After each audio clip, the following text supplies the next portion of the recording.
आज आपण जे पाहतोय की महिलांवर अन्याय अत्याचार खूप वाढलेले आहेत आणि त्याच्यावर कोणी आवाज उठवायला तयार नाही आहे। याचसाठी राज्य महिला आयोग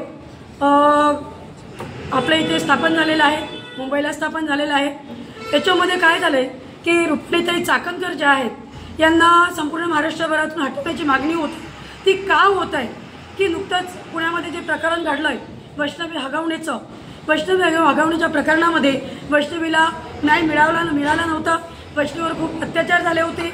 महिला आयोगाला त्यांनी पत्रव्यवहार केला होता, परंतु महिला आयोगाने याची दखल घेतली नाही, त्या कार्यक्षम ठरल्या। त्याच्यामुळं आज जो जीव गेलेला आहे, वैष्णवीचा जो जीव गेलेला आहे, तिला तिची जी आत्महत्या झाली किंवा तिला आत्महत्येला प्रवृत्त केलं, या संदर्भात संपूर्ण महाराष्ट्र पेटून उठलेला आहे। आणि आतापर्यंत जे होतं संपूर्ण राजकीय क्षेत्रातल्याच महिला आयोगावर नियुक्त झाल्या होत्या, परंतु राजकीय पाठबळ असल्यानंतरही ज्या रुक्मिणीताई चाकणकर होत्या त्या 24 तास तिथे काम करत नव्हत्या। अर्ध काम पार्टीचं करत होत्या आणि अर्ध काम जे होतं ते महिला आयोगाचं करत होत्या आणि कुठल्या तरी प्रेशरमध्ये त्या काम करत होत्या।